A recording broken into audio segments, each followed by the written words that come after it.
बिस्मिल्लाहिर्रहमानिर्रहीम। मलक सज्जाद व्लॉग्स में खुश आमदीद।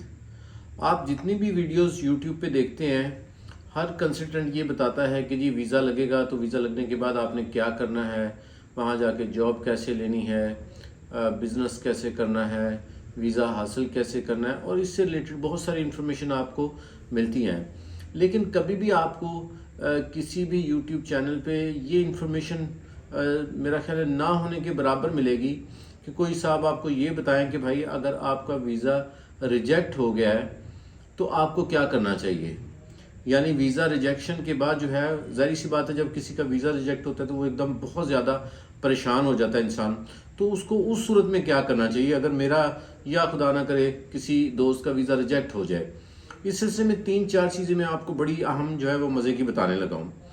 देखिए, जब वीज़ा रिजेक्ट होता है ना तो इंसान बेहद परेशान होता है। वक्ती तौर पर उसके ऊपर एक बहुत ज़्यादा एक बर्डन आ जाता है और बड़ा ही मेंटली वो डिप्रेस हो जाता है। बहुत सारे लोग जो हैं वो चाहे जैसे भी प्रोफाइल हो, लेकिन वक्ती तौर पर बंदा बहुत परेशान हो जाता है। तो उसको ऐसा क्या करना चाहिए जिससे उसकी परेशानी कम हो जाए, डिप्रेशन कम हो। ये 2-3 चीज़ें मैं आपको बताने लगा हूँ। देखें, अगर आपका वीज़ा किसी भी मुल्क का रिजेक्ट हुआ है और आपको रिजेक्शन लेटर मिला है, तो 3 से 4 काम जो है वो आपने करने हैं। पहला काम आपने ये करना है कि जिस दिन आपको रिफ्यूज़ल लेटर मिले, उस रिफ्यूज़ल लेटर के बाद आपको जब पता चलता है कि एकदम से कि यार मेरा जो है वीज़ा रिजेक्ट हो गया, तो आपने ये करना है कि उसको लेके जो आपका सबसे करीबी, सबसे अच्छा दोस्त है, आपने उसकी तरफ चले जाना है। वो आपका कोलीग है, रिश्तेदार है, जो भी है, और वहाँ बैठ के आपने जी भर के अपने दिल की जो है ना वो भड़ास निकालनी है। वो चाहे एम्बेसी पे निकालें कि ये एम्बेसी ऐसी है, ये वीज़े नहीं देते। जो आपके दिल के अंदर एक गुबार है वो जी भर के आप निकालें पहले। अगर वहाँ पे आपने कंसल्टेंट को बुरा भला कहना है, वो भी उसको उसके सामने कहें कि यार उसने मेरी फाइल ख़राब कर दी, ये कर दिया, वो कर दिया। जो आप कह सकते हैं वो कहें। इससे एक ये होगा कि आपका अंदर का जो गुबार है वो कम हो जाएगा और आपका डिप्रेशन थोड़ा कम हो जाएगा। तो सबसे पहला काम आपने ये करना है अगर कभी आपका वीज़ा रिफ्यूज़ हो जाए। मैं सच्ची बात यह कि बहुत अर्सा पहले मैंने और कुछ दोस्तों ने हमने एक मुल्क के वीज़े अप्लाई किए, तो वो सब के उन्होंने रिजेक्ट कर दिए। बहुत साल पुरानी बात है। तो उसके बाद जनाब, मैं ये आपको ज़ाती तजुर्बा बता रहा हूँ, हम आज तक उसको याद करते हैं उस टाइम को। और उसके बाद हम लोग वहाँ से सीधा एक जगह गए, वहाँ जाके हमने खाना खाया और जी भर के एम्बेसी को बुरा भला कहा। और उसके बाद हम दोबारा हमने जो है वो अपनी ज़िंदगी को एक नए सिरे से हमने अगली प्लानिंग शुरू कर दी। तो सबसे पहला काम आपने ये करना है कि जनाब ये करना है कि अपने आप को रिलैक्स करना है थ्रू किसी फ्रेंड। सेकंड काम उसके बाद आपने ये करना है कि आपने अगली प्लानिंग शुरू कर देनी है कि यार अब जो है वो आगे क्या करना है। भाई ये तो हो गया, ख़त्म हो गया, अब आगे क्या करना है। इसलिए कि जो इंसान की ज़िंदगी है वो कभी भी ना इंसान बहुत ज़्यादा देर तक खुश रहता है, ना बहुत ज़्यादा देर तक गमी में रह सकता है। अल्लाह ने बनाया इंसान को ऐसा है, खुशी और गमी हम पे बहुत ज़्यादा देर तक तारी नहीं रहती।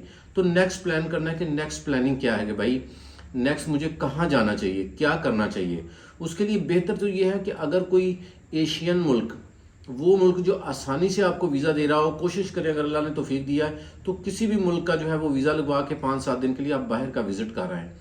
इससे भी आपको बड़ा मज़ा आएगा, थोड़ी टेंशन भी कम होगी, इंजॉयमेंट भी हो जाएगी और थोड़ा अपने आप को फ्रेश कर लेंगे। तो ये 2 काम हो गए।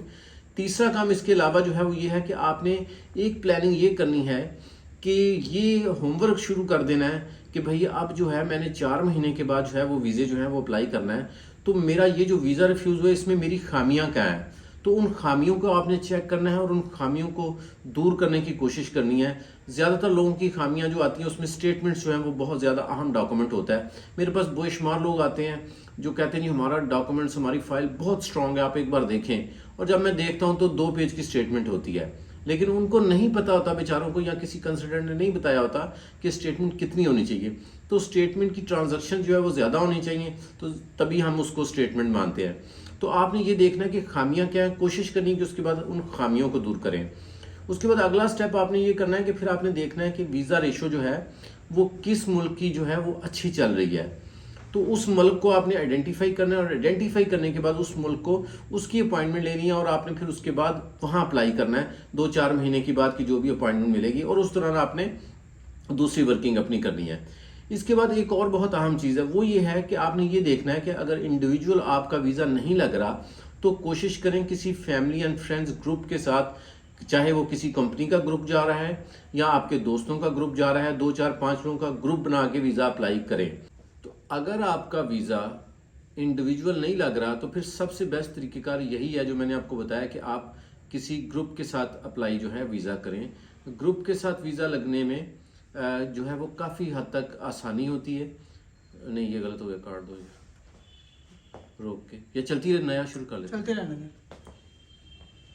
तो अगर आपका वीज़ा जो है वो रिजेक्ट हो गया है इंडिविजुअल, तो ये जो मैंने आपको तरीकाकार बताया ये सबसे बेस्ट है कि आप किसी ग्रुप के साथ अप्लाई करें। जैसे हम लोग अभी जो है आगे ग्रुप लेके जा रहे हैं हंगरी के लिए, और भी बहुत सारी कंपनीज हैं जो ग्रुप लेके जाती हैं। तो किसी ग्रुप में अगर आप अप्लाई कर लें तो उसमें भी वीज़ा लगने के चांसेस जो हैं वो काफ़ी हद तक जो हैं वो बेहतर होते हैं।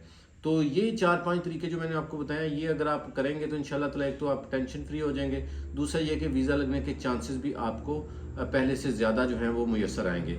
हम लोग जो हैं वो हमारा जो ग्रुप है वो मार्च 2024 में हंगरी जा रहा है, जिसकी 15 दिसंबर तक हम डॉक्यूमेंट्स जो हैं वो रिसीव कर रहे हैं। अगर आप हमारे ग्रुप के साथ हंगरी और उसके साथ साथ ऑस्ट्रिया को विज़िट करना चाहें और जेन्युइन टूरिस्ट हैं, आप समझते हैं, आप विज़िट करेंगे और वापस आ जाएंगे, तो आप बिल्कुल हमारे ऑफिस से कांटेक्ट कर सकते हैं।